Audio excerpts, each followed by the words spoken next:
to have the real view of where globalization is, which is much more than what they believe it is. If you look at the sort of network of sourcing chains of Walmart or Carrefour, or if you look at where exactly is produced a Chinese-made Volkswagen car, or if you look exactly at what is the added value components of a Chinese assembled iPod, then you get a real sense of how much more globalized we are than most trade negotiators believe. Let me finish these few comments with three operational conclusions, which is what I think Patricia wants to extract from these discussions. ITC is not an academy. It's good to have a bit of brainstorming, but at the end of the day, ITC has to produce results for its members and donors.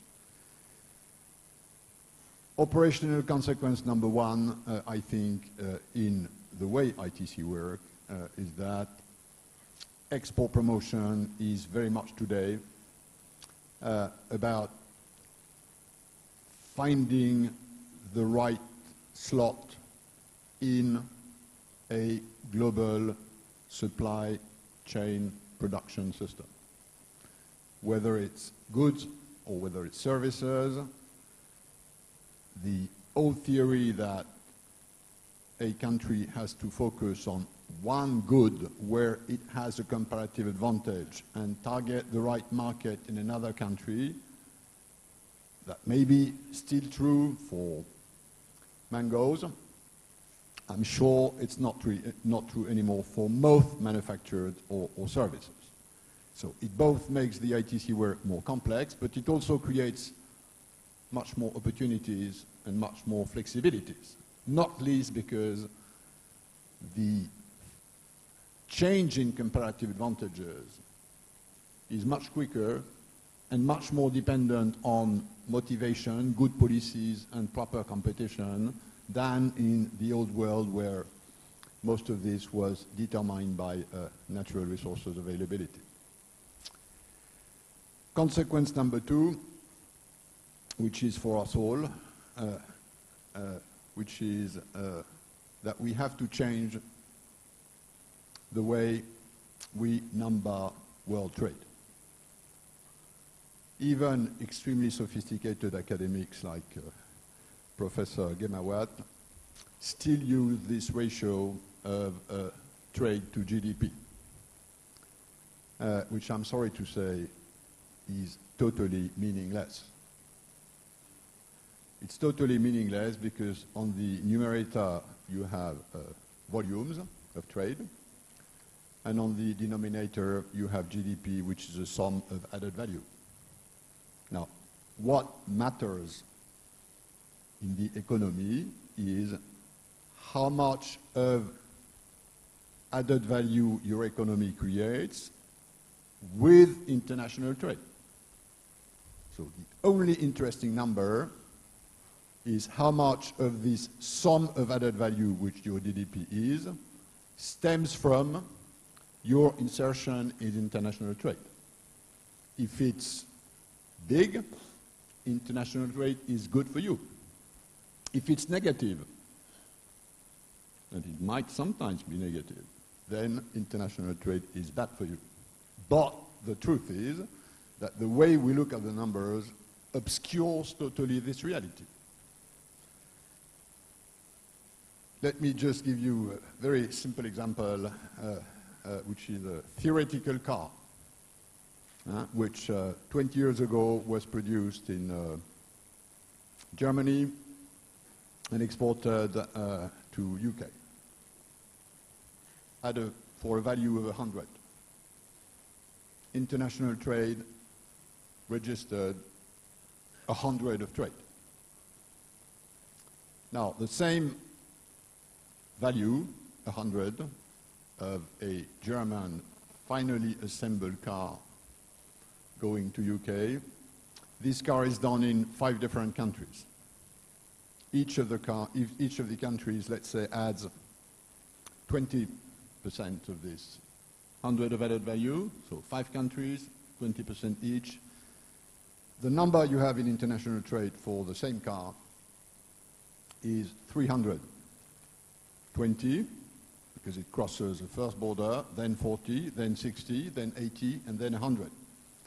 So the same car in today's trade is valued 300, whereas it was valued 100 20 years ago. You don't have more cars. You simply have 3 times more trade. And this 3 times more trade obscures a large part of our debate on what international trade is about. And that's my third and final operational conclusion and recommendation, which has a lot to do with the politics of trade. As long as we stay with this vision that world trade is expanding exponentially because of technology, which is true, world trade is expanding largely because of technology, but not exponentially. It is expanding as a function of added value creation as a consequence of better specialization and efficiency gains. So at the end of the day, what Professor Ghemawat tells us must lead to a different culture in policy and political debate about international trade. What matters is how much international trade is value creating, which in political terms means job creating. And if you look at things this way, then a large part of the political debate of international trade suddenly changes.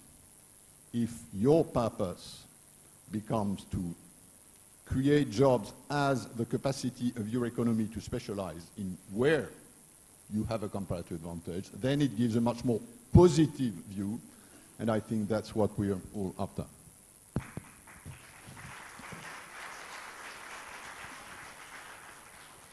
Thank you very much. I think good food for thought. Now, are there a few questions to come from the floor? We do actually have some mics in the audience.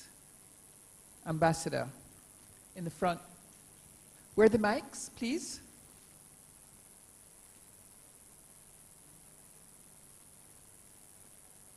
Thanks. I'd like to first compliment Professor Ghemawat for a very thought-provoking presentation.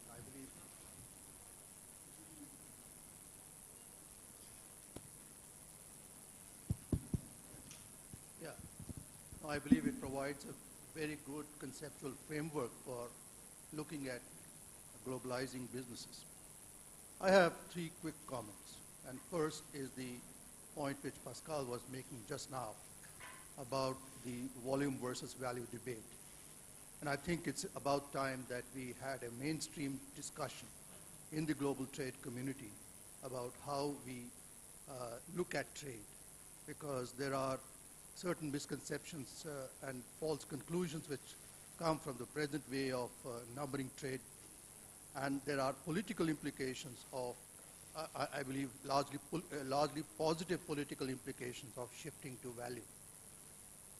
The second comment I had is when Professor Ghemawat was enumerating the reasons why countries find it comfortable to do business with each other. The most important factor that he came up with was the colonial relationship.